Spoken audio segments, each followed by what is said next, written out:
नमस्कार दोस्तों, महाशिवरात्रि के बाद फागुन अमावस्या आती है और इस दिन व्रत रखने से, फागुन अमावस्या की व्रत कथा का पाठ करने से आपके कई कष्टों का अंत हो सकता है।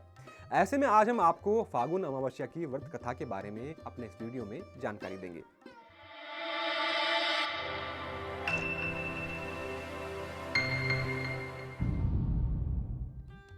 तो दोस्तों, फागुन अमावस्या की व्रत कथा के अनुसार किसी समय में एक ब्राह्मण परिवार था जिसमें पति पत्नी और उसकी पुत्री थी।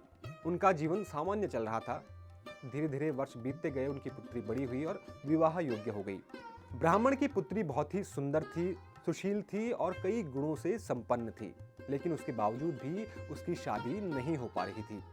ऐसे में एक साधु महात्मा ब्राह्मण के घर में एक बार पहुंचते हैं और उनकी पुत्री यानी कि ब्राह्मण की पुत्री उस साधु का बहुत ही आदर सत्कार करती है और साधु भी उस कन्या को लंबी उम्र का आशीर्वाद देते हैं। लेकिन साथ ही उसका हाथ देखने पर उन्हें पता चलता है कि उस कन्या के हाथ में विधवा योग है। इस बात से चिंतित होकर ब्राह्मण और उसकी पत्नी साधु से पूछते हैं कि इसका क्या उपाय हमको करना चाहिए। इसके बाद साधु उपाय बताते हैं और कहते हैं कि पास के ही एक गांव में सोना नाम की एक धोबिन है जो अपने बेटे और बहू के साथ रहती है, जो बहुत ही संस्कारों से संपन्न है और पतिपरायण है। साधु ब्राह्मण से कहते हैं कि अगर तुम्हारी कन्या उसकी सेवा करती है, यानी कि सोना धोबिन की सेवा करती है, अगर धोबिन तुम्हारी बेटी के सर पे वो सिंदूर लगाती है तो इसका जो सुहाग है वो बचा रहेगा, यानी कि ये विधवा नहीं होगी। यह बात सुनकर ब्राह्मणी ने अपनी बेटी से धोबिन की सेवा करने की बात कही। अगले दिन से कन्या उस धोबिन की सेवा करने जाने लग गई और साफ सफाई करके वापस घर आने लग गई। एक दिन सोना धोबिन अपनी बहू से पूछती है कि तुम तो सवेरे उठकर सारे काम कर लेती हो और पता भी नहीं लगता। तो बहू ने कहा कि मुझे तो लगा कि आप काम करती हैं, यानी कि ना वो काम कर रही थी, यानी कि ना ही बहू काम कर रही थी और ना ही उसकी सास। काम करने वाला कौन था, ये सोचकर उनके दिमाग में सवाल उठा। इसके बाद दोनों सास बहू निगरानी करने लग गए कि आखिर सवेरे आकर ये साफ सफाई कौन करता है। कई दिनों बाद धोबिन ने देखा कि एक कन्या प्रातः घर में आती है और सारे काम करके चली जाती है। एक दिन जब कन्या उस धोबिन के घर से सफाई करके जाने लगी तो धोबिन ने उसे रोककर पूछा कि कौन है आप और छुपकर यहाँ पर काम क्यों करती हैं।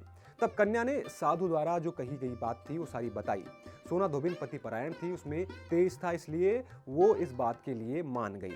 सोना धोबिन के पति थोड़े अस्वस्थ थे, इसलिए उसने अपनी बहू से अपने लौट आने तक घर पर ही रहने को कहा। सोना धोबिन ने जैसे ही अपने मांग का सिंदूर उस कन्या की मांग में लगाया, उसके पति की मृत्यु हो गई, यानी कि धोबिन के पति की मृत्यु हो गई। थोड़े समय बाद उसे इस बात का पता चला। वह घर से निर्जल ही चली थी, यह सोचकर कि रास्ते में कहीं पीपल का पेड़ मिलेगा तो उसे भंवरी देकर उसकी परिक्रमा करने के बाद ही जल ग्रहण करेगी। उस दिन अमावस्या तिथि थी। ब्राह्मण के घर मिले पुए पकवान की जगह उसने ईंट के टुकड़ों से 108 बार भंवरी देकर पीपल के पेड़ की 108 परिक्रमा की और उसके बाद जल ग्रहण किया।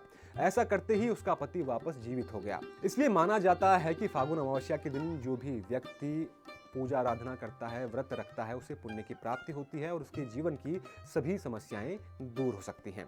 तो दोस्तों, उम्मीद करता हूं कि आपको हमारे द्वारा दी गई यह जानकारी पसंद आई होगी। ऐसी ही रोचक जानकारियों के लिए चैनल को सब्सक्राइब जरूर करें और देखते रहें एनबीटी लाइव। नमस्कार।